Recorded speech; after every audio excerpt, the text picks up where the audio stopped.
Saya meyakini mereka tidak bersalah. Saya katakan sekali lagi, saya meyakini bahwa mereka tidak bersalah. Saya sudah sampai pada kesimpulan, saya meyakini mereka tidak bersalah.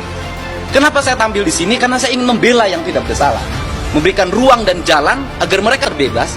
Tidak boleh negara ini menghukum orang yang tidak bersalah. Saya meyakini bahwa mereka tidak bersalah. Mereka yang dimaksudkan di sini adalah 7 terpidana dari kasus pembunuhan Vina dan Eki yang saat ini sedang mendekap di balik jeruji besi. Negara tidak boleh memenjarakan orang yang tidak bersalah. Assalamualaikum warahmatullahi wabarakatuh. Salam Om Swastiastu. Namo Buddhaya, salam kebajikan dan salam sejahtera untuk kita semua. Saudaraku sebangsa dan setanah air, Kang Deddy Mulyadi, seorang politikus sekaligus sebagai konten kreator yang begitu getol dalam menelusuri peristiwa pembunuhan Vina dan Eki yang terjadi pada tahun 2016 silam. 8 tahun sudah berlalu. Cerita tentang kasus pembunuhan Vina dan Eki sampai sekarang masih begitu hangat di telinga kita sejak viralnya film Vina sebelum 7 hari itu.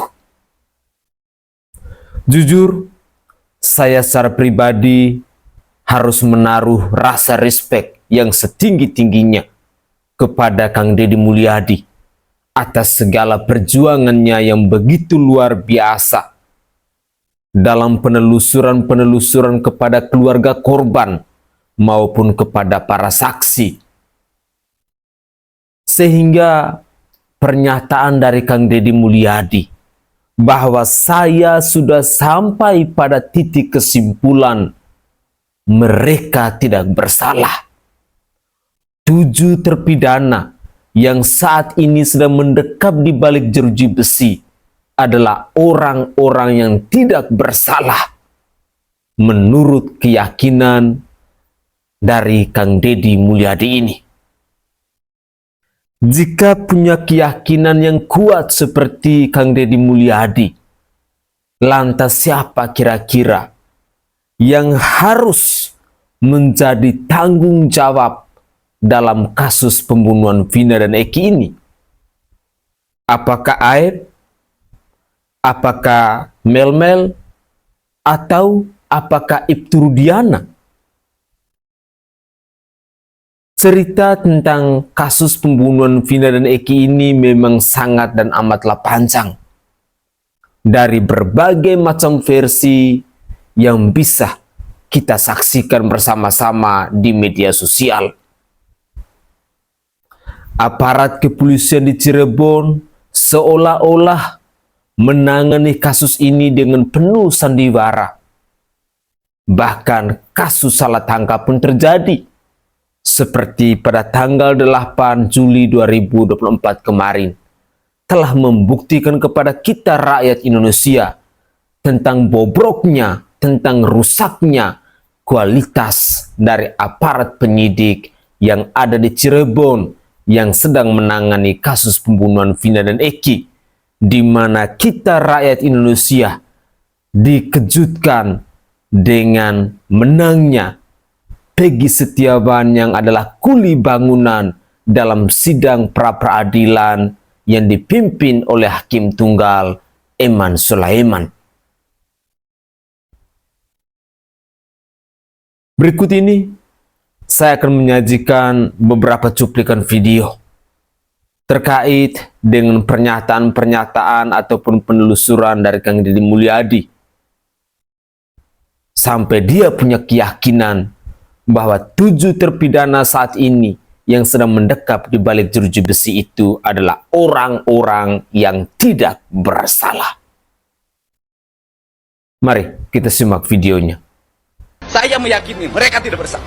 Saya katakan sekali lagi, saya meyakini.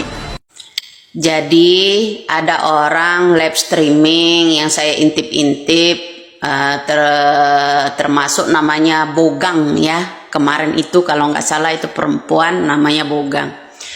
Kalau selama ini kasus Vina itu dari 2016, kemudian katanya 2016 Widya kemana aja, kita menyaksikan itu, tapi tak spiral sekarang. Jadi kalau Anda ya Bogang mau tanya, selama 8 tahun kasus Vina, Widya baru muncul. Sekarang gini, 8 tahun kasus Vina, itu Putri kemana aja? Sedangkan kasus suaminya aja di 2018 lalu aja nggak tuntas. DPO-nya masih 6 orang lagi ya, untuk Bogang ini ya, yang kemarin menjelek-jelekkan saya di yang namanya live streamingnya. Dan kalau Anda bilang 8 tahun Widya kemana aja, kami menyaksikan itu ya 2016 lalu. Kita tak spiral sekarang. Maka ada yang namanya kata-kata dari Bapak Tony ya, kalau saja 2016 lalu kita TikToknya udah spiral sekarang ya, itu nggak mungkin 7 tersangka itu masuk penjara sampai sekarang, mendekam selama 8 tahun. Jadi inilah ya untuk Bogang ya, khususnya Bu Bogang ya, Bu Bogang akunnya namanya ya, di kemarin dia live-nya bersama siapa itu ya, Boncil 3 kalau nggak salah. Nah kalau kamu bertanya Widya kemana aja selama 8 tahun katanya ya kan, kita belum spiral sekarang, kita udah iniin dulu ya. Nah sekarang gini, kamu kalau mau tanya, tanyalah Pak Deddy Mulyadi kemana aja 8 tahun, Mbak Putri kemana aja selama 8 tahun, ya kan? Seperti itu. Kalau kamu hanya nanya saya, mah nggak cukup, tanyain orang-orang ini. Ya, kalau bukan mulut Widya yang sentil tentang kasus ini dimulai dari Ibtu Rudiana dan kawan-kawan, nggak mungkin spiral ini, ya kan?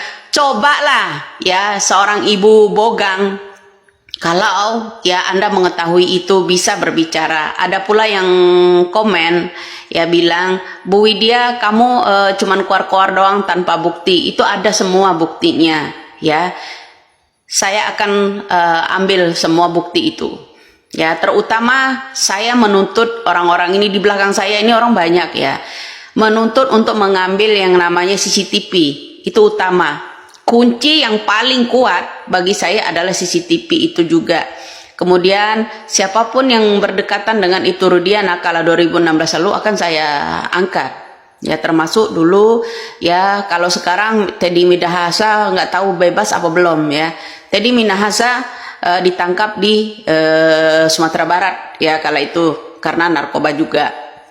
Jadi inilah bro, kalau pertanyaan-pertanyaan orang yang ecek-ecek yang lab itu ya, yang masalah Widya so hebat dan segala macam, itu no problem, itu suka-suka hati dia. Tapi harus diketahui ya oleh Bu Bogang. Kenapa? Bu Bogang asal tahu kalau 8 tahun ya kasus Vina itu belum tuntas, sekarang kita balikin. Kasus yang 6 tahun berlalu aja, kasus suaminya yang namanya Putri Maya Rumanti itu belum terbuka. Belum kedapatan ya pelakunya siapa. Itu aja, nggak usah yang jauh-jauh ke 8 tahun. Yang 6 tahun lalu aja kasus suaminya Putri aja itu belum selesai. Ya belum selesai, DPO-nya masih 6 orang. Kenapa dia ingin menciptakan pelaku? Artinya ingin merekayasa seorang pelaku, yaitu kuli bangunan, seorang Peggy Setiawan yang dicarikan Peggy Perong. Peggy Perong, ya Dani dan Andika, Aep, Linda, Mel itu masih tugas karena ingin menyelamatkan yang namanya 7 yang masih menjalani hukuman bahkan seumur hidup. Udah 8 tahun belum pernah tengok yang namanya udara segar di luar. Jadi itu. Ini soal kemanusiaan. Kalau saja 2016 lalu kita bisa viral kayak begini, nggak bakal penjara Bu Bogang itu yang 7 itu. Masih ada lagi tugas saya ya untuk menyelamatkan yang namanya 7 terpidana bahkan menjalani yang namanya hukuman seumur hidup. Jadi asal tahu, jangan asal nyeplos, jangan asal ini. Seharusnya Anda itu ya mendukung saya. Ya, saya akan iniin. Bukti saya suatu saat kalian akan mengagetkan. Bukti dari saya nanti suatu saat kalian akan kaget. Ini lagi dalam proses. Saya ambil semua. Ya, ini dalam proses. Jadi saya tuh kalau ada pertanyaan kalian, Widya 8 tahun lalu ya khususnya Bogang itu dia kemana aja katanya. Kan sudah dijelas, berarti dia nggak pernah nyimak kita selama live streaming di TikTok ini ya. Kita di sini sudah bilang berikut pengacara kita ya. Sudah menjelaskan kalau saja kita dulu gampang viral saat sampai sekarang ini nggak mungkin yang 7 orang itu terpidana ya. Di situ kita dulu ya belum sehebat sekarang ya namanya TikTok. Saya dulu juga masih fokus untuk membubarkan yang namanya organisasi, 2 organisasi yang mengganggu keamanan kenyamanan yang ada di Indonesia. Itulah saya yang menghalangi yang namanya kedua organisasi itu, apalagi teriak-teriak di dalam TikTok ini. Sayalah orangnya bersama 30 anggota ya. Cuma 30 anggota saya yang mengklaim baik di Snack Video maupun yang di TikTok. Organisasi itu adalah organisasi teroris. Itu pada waktu itu. Nah, jadi saya itu penggiat media dari 2016 lalu. Khususnya saya bisa membubarkan yang namanya kedua organisasi yaitu HTI dan EPI. Sayalah peran utamanya yang ada di TikTok ini. Jadi khususnya untuk Bogang ya. Nggak bisa suara pun tentang Jijik Imam Jumbo itu nggak bisa digunakan loh. Yang namanya di TikTok. Saya klaim dia adalah teroris. Ya, itu aja. Karena apa? Dia pengajakan menghancurkan negara kita sendiri. Ya kan, kepung istana lah, apalah itu dulu. Ya kalian harus menyimak itu. Saya menggunakan jaket hitam dulu ya, selalu menggunakan jaket kulit hitam tampil di media sosial itu. Ya, selalu saya jogetin, pakai topi, pakai jaket hitam, itu saya. Dulunya akun saya Anissa07. Jadi Anda ya khususnya Bogang dan kawan-kawannya ada pula di Room Army ya, saya dengar itu ya. Widya 8 tahun kemana saja. Widya sudah sentil itu tapi tak sepiral ini. Cuman kita dulu lagi fokus berperang dengan yang namanya 2 organisasi yang ingin menghancurkan negara kita ini ya dengan berbalut agama, berlindung di ketiak agama. Itulah bro, ya itulah saya lah orang peran utama yang ada di TikTok ini untuk membebaskan agar tidak berseliweran di yang namanya TikTok kedua organisasi itu. Ya, asal kalian paham, sayalah bersama teman-teman saya, salah satu orang yang admin saya yang amanah itu adalah Yusan yang ada di Kalimantan. Itulah admin saya. Ya, jadi Yusan terus kemudian Budi suaminya itu orang yang paling membantu saya dalam kasus membubarkan yang namanya 2016 lalu organisasi HTI dan EPI. Itulah. Saya tidak diupah apapun dalam malah kami mengeluarkan uang ya. Banyak saya mengeluarkan uang ya, membelikan orang handphone dan segala macam kala itu ya 2016. Ya, jadi di situ kalian harus simak. Sayalah yang berjuang mati-matian yang namanya di TikTok ini. Ya, tidak dikasih penghargaan apapun, tidak dikasih uang apapun, bahkan kami mengeluarkan kocek sendiri untuk membubarkan yang namanya klaim namanya kedua organisasi itu yang ingin menghancurkan negara kita bertentangan dengan ideologi Pancasila. Itulah saya. Jadi kalian harus tahu ya, dari 2016 itu sayanya peranannya aktif sekali yang namanya di TikTok ini. Ya, kalau Anda bertanya, Widya 8 tahun lalu kemana aja? Jadi disimak di sini.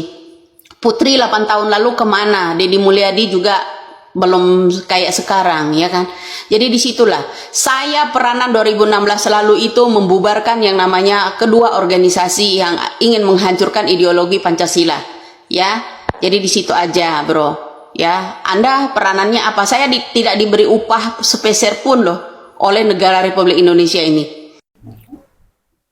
Itu adalah komentar dari Mbak Widya, pemilik akun Dagelan Politik. Memang Mbak Widya ini adalah orang yang juga cukup berani atau sangat berani dalam membongkar kasus pembunuhan Vina dan Eki. Bahkan dia tidak segan-segan untuk mengkritik semua pihak yang tidak becus dalam menjalankan tugasnya, yang salah satunya adalah aparat kepolisian yang ada di Cirebon.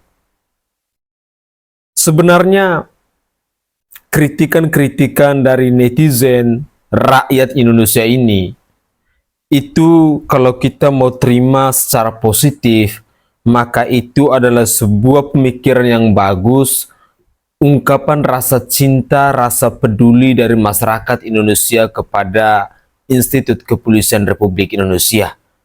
Karena hari ini kita dikejutkan dengan mosi rasa tidak percaya lagi pada Institut Kepolisian Republik Indonesia. Dan ini hanya gara-gara oknum-oknum kepolisian yang ada di Cirebon maupun di tempat lain yang selalu saja berurusan dengan hukum dalam berbagai macam kasus. Dari kasus bandar narkoboy, dari kasus sibu-sibu, dari kasus pemerkosaan, dari kasus judi online, dari kasus pencurian, dari kasus pembunuhan, dan masih banyak lagi yang selalu dan selalu saja melibatkan aparat kepolisian. Padahal selama ini kita yakin, kita percaya bahwa mereka adalah pengayom, mereka adalah pelindung, mereka adalah pelayan untuk masyarakat Indonesia. Tapi apa yang bisa diharapkan kalau aparat kepolisian, aparat penegak hukum ternyata punya kelakuan busuk dan buruk seperti ini? Siapa lagi yang bisa kita harapkan kalau memang institut kepolisian, marwah dan citranya sudah rusak seperti ini? Mau jadi apa nanti bangsa kita? Jangan sampai aparat kepolisian ketika melihat ada netizen-netizen ataupun siapa saja yang mengkritik tentang institut kepolisian lalu diintimidasi, lalu dikriminalisasi, lalu diinvestigasi dan lain sebagainya. Memang sudah waktunya segala kebobrokan, segala kebusukan dari lembaga penegak hukum di bangsa ini, dari aparat penegak hukum di bangsa ini harus dibenahi. Dan itu datangnya dari rakyat. Karena bagi saya secara pribadi, hari ini yang masih benar-benar menggunakan logika akal sehat mereka tanpa ada kepentingan apapun hanyalah suara rakyat.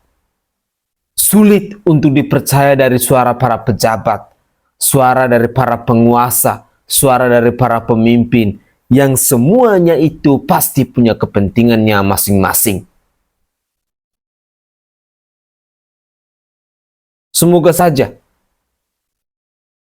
siapapun kita yang punya jabatan, yang punya kekuasaan sebagai seorang pemimpin dan lain sebagainya, tolong bahwa ketika Anda dipercayakan menjadi seorang pemimpin, hendaklah Anda menunjukkan sikap Anda sebagai seorang hamba atau sebagai seorang pelayan untuk melayani rakyat Anda. Berilah contoh-contoh yang baik. Jadikanlah obor, jadikanlah pelita, jadikanlah teladan kepada masyarakat Indonesia ini. Jangan Anda menunjukkan kebobrokan dan kebusukan, serta Anda sendiri yang tidak taat akan segala peraturan hukum yang ada di bangsa ini. Perlu digarisbawahi bahwa hari ini mosi kekecewaan dan mosi rasa tidak percaya lagi kepada Institut Kepolisian Republik Indonesia kini sudah semakin tinggi. Banyak sekali komentar-komentar di platform media sosial yang menunjukkan rasa benci, rasa tidak suka, pingin Institut Kepolisian Republik Indonesia ini lebih baik dihapus dan lain sebagainya. Ada yang mengatakan bahwa Hansip itu jauh lebih baik daripada polisi. Kira-kira marwah dari aparat kepolisian, dari aparat penegak hukum di bangsa ini taruh di mana?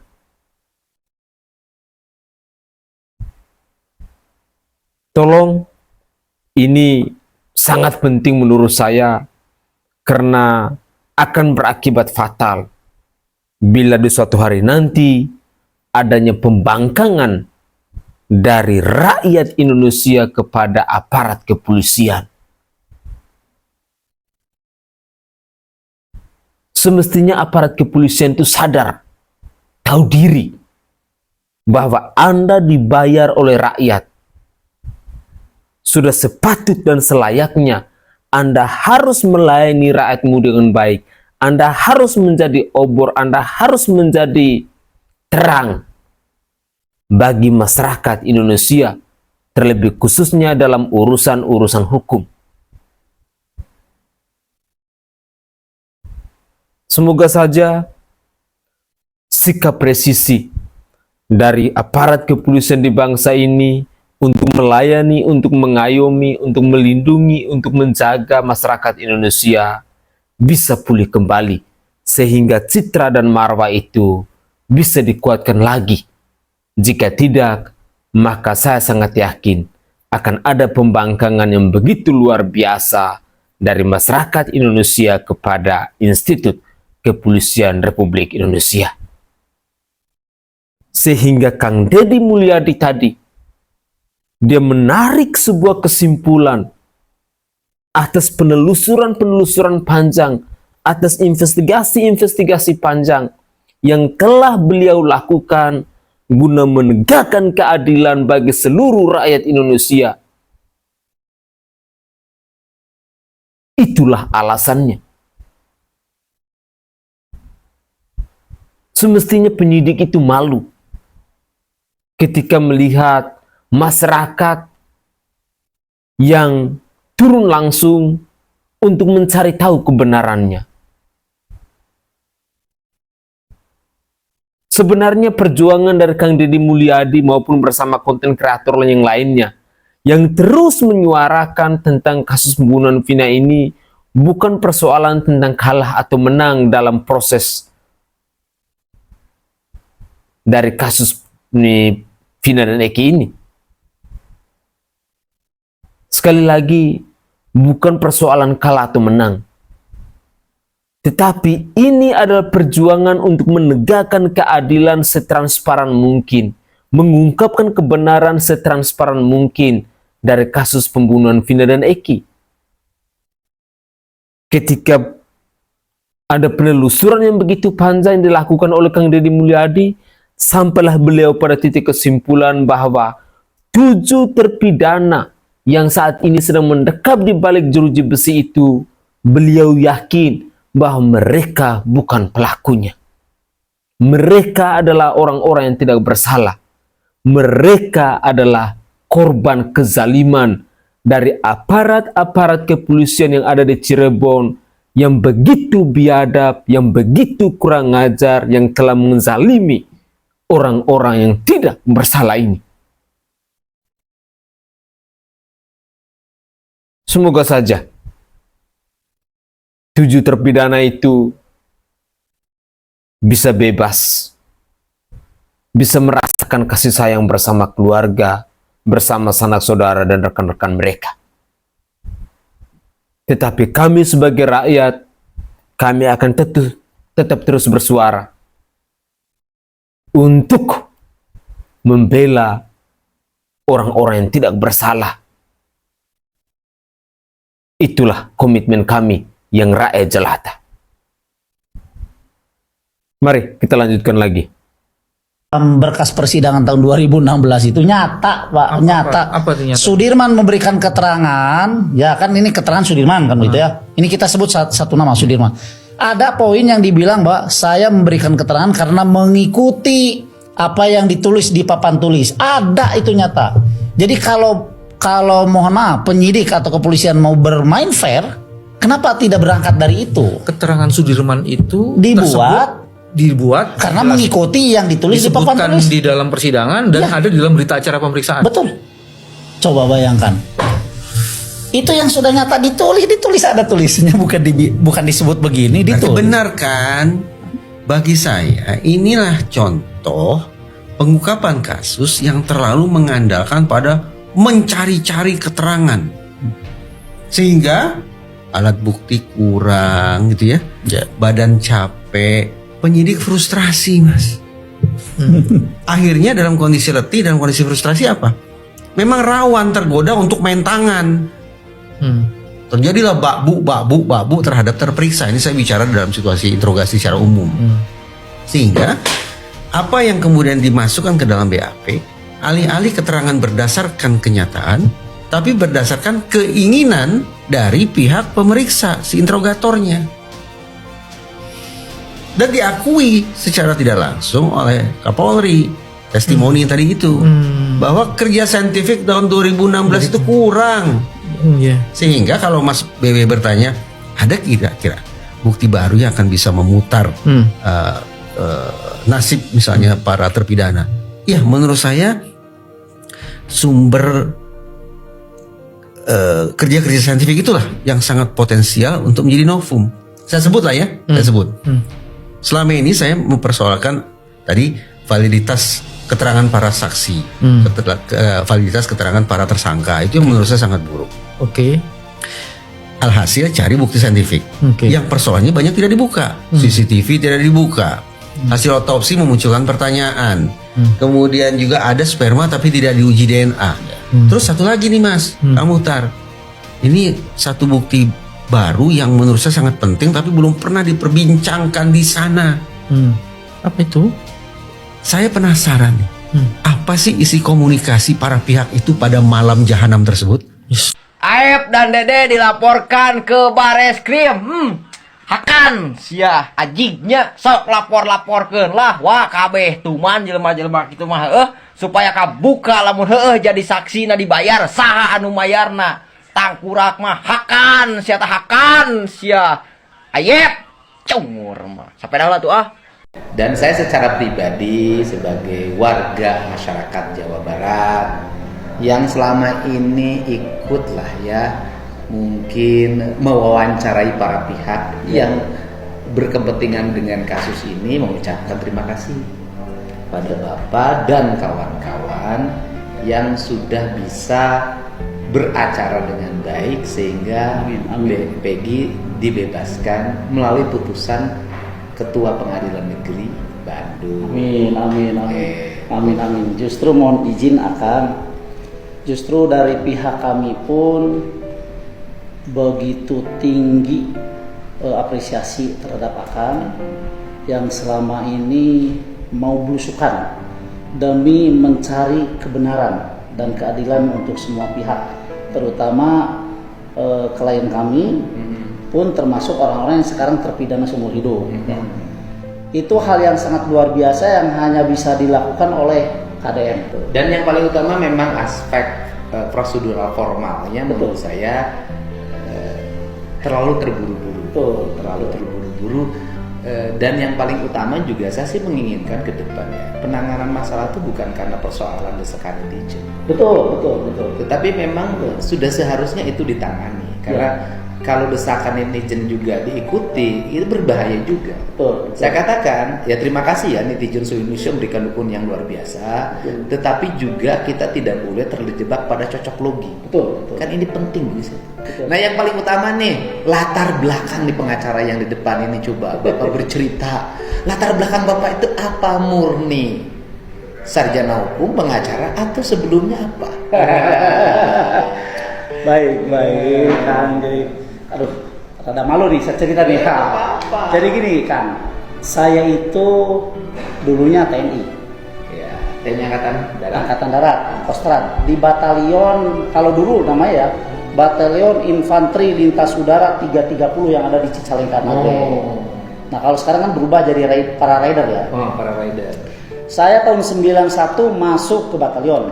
Ini boleh saya cerita panjang ya? Ya boleh dong. Masuk jadi tentaranya jalur Tamtama Bintara. Tamtama. Woi. Palang 1 Kang. Kemudian 94-95 saya tugas operasi ke Timur. Nah. Tahun 96 saya bertugas dengan Pak Prabowo pembebasan Sandra di Irian. Pernah jadi anak buah Pak Prabowo dong dalam pembebasan. Dalam pembebasan betul. Kan itu Pak Prabowo komandannya. Pak Prabowo kan waktu itu kan Danjen Kopassus. Ya, Danjen Kopassus. Komandan Kopassus lah ya. Ya, komandan Kopassus yang membebaskan. Ya, kan Kopassus itu kan dibantu oleh batalion kami. Oh, Bapak yang ikut operasi Ya, pembebasan Sandra di Papua kan? di Papua, di Mapenduma. Iya. Saya yang ambil Sandra saya. Viral itu. Jangan itu ya. Iya, betul. Pak Prabowo yang gagah-gagahnya Pak Prabowo itu. Jadi Bapak yang ambil Sandranya. Iya, betul. Wah. Batalion 330 dibantu di backup dengan Kopassus. Ya, Bapak yang ambil. Ya. Saya ngambil langsung Sandranya. 2010-2011 ke Libanon bergabung dengan PBB. Pokoknya medannya medan operasi terus. Medan operasi terus. Jadi tentaranya tentara susah. Tentara susah. Nah, dari 2011 itulah saya mulai berpikir bahwa kayaknya saya harus apa ya? Memang sih waktu jadi tentara juga kan mengabdi lah ya. Tetapi saya berpikir ingin langsung mengabdi kepada masyarakat. Ya, kalau jadi tentara kan mengabdi ke negara gitu. Maka saya memutuskan untuk pensiun dini. Tahu? 2010-2011 kan pulang dari Libanon. Oke. Pulang Libanon pangkatnya apa? Sersan Mayor. Oh, Sersan Mayor. Ya. Kemudian 2013 saya ngajukan pensiun dini. Oh, jadi pensiun dalam pangkat Sersan Mayor? Ya. Berarti Masih muda lah. ya kurang lebih 10 tahun. Pensiun masa tentara dini. kan Bintara 54. 54 kan? Kurang 53 kalau 53, tidak salah. Kurang ya. lebih 10 tahun masa dinas lah. Saya udah pensiun kan. Nah, dari sana saya berkiprah menjadi Sekolah dulu dong. Iya, waktu saya dinas sekolah, kuliah. Oh, waktu dinas itu sudah kuliah Fakultas Hukum. Iya, Di mana Fakultas Hukum? di Uninus. Oh, Nino. Jadi sudah sarjana hukum dong. Sudah sarjana hukum. Setelah itu berhenti ngajak pensiun, jadilah pengacara. Ya. Jadi saya nih ketemu dengan orang baik, memperjuangkan Insya hal-hal Allah. yang baik, Insya Allah. membela Insya kepentingan Allah. orang yang baik. Insya Dan Allah. negeri ini butuh para pengacara yang punya hati. Insya Allah, insya Allah. Orang-orang baik pasti akan selalu dipertemukan dengan orang baik. Apalagi kalau orang-orang yang baik itu mereka sedang memperjuangkan nasib-nasib orang-orang miskin, orang-orang yang tidak punya apa-apa, orang-orang yang sedang kehilangan arah dalam hidupnya. Saya sangat yakin bahwa segala perjuangan mereka pasti akan selalu dimudahkan. Saudaraku, ketika kita menyimak cuplikan-cuplikan video terkait dengan perjuangan dari seorang Kang Deddy Mulyadi, setelah sekian lama beliau mencoba melakukan berbagai macam interview, berbagai macam penelusuran dengan berbagai macam cara, adalah sebuah usaha yang begitu panjang guna meyakinkan dirinya tentang kasus pembunuhan Vina dan Eki yang sesungguhnya. Motif-motif dari kasus pembunuhan Vina dan Eki yang sesungguhnya sampai detik ini pun kita belum mendapatkan kepastiannya. Semuanya masih seperti cerita, masih seperti sandiwara, masih seperti dongeng. Karena pelaku atau otak pembunuhan ini sama sekali belum terungkap. Lantas, ketika ada peristiwa seperti ini, kemudian netizen Indonesia atau rakyat Indonesia menaruh poin-poin kecurigaan atau dugaan kepada mereka-mereka yang saat ini seolah-olah hanya sibuk dan sibuk untuk memberikan klarifikasi sana-sini.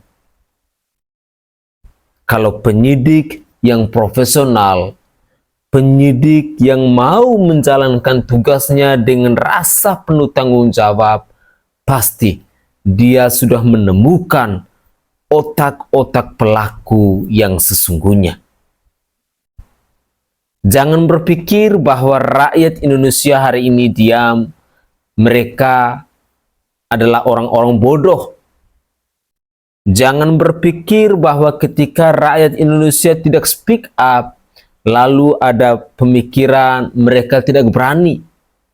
Jangan pernah. Karena kekuatan dari netizen Indonesia ini sangat luar biasa. Sekali dikomando, maka selesailah sudah.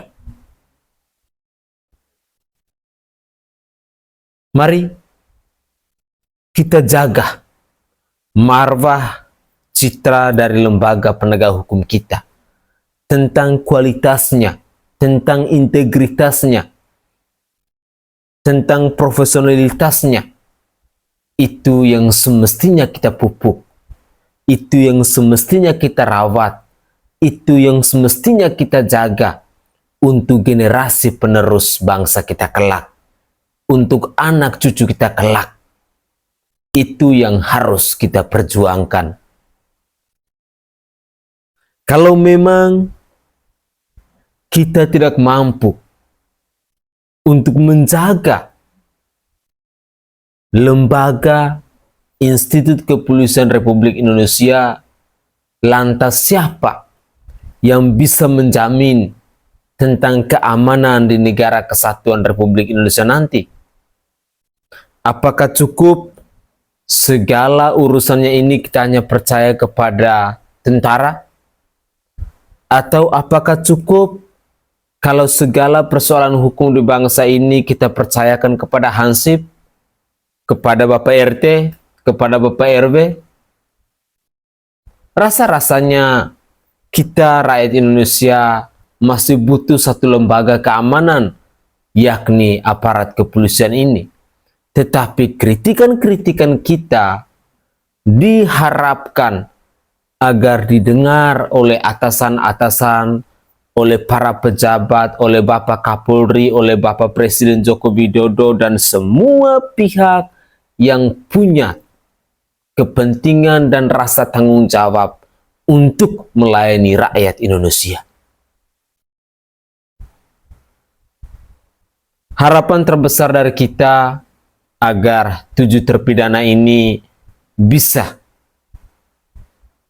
mendapatkan keadilan seperti yang dialami oleh Peggy Setiawan yang adalah kuli bangunan ini, yang menjadi korban kezaliman, korban salah tangkap dari aparat kepolisian yang ada di Polda Jabar. Mungkin itu saja komentar singkat dari saya, dan dari lubuk hati yang paling dalam saya menyampaikan permohonan maaf yang sebesar-besarnya jika ada tutur kata atau buah bahasa saya yang tidak berkenan di hati para pemirsa sekalian. Saya Sainai dari Provinsi Nusa Tenggara Timur. Saatnya kita yang rakyat jelata harus berani untuk bersuara.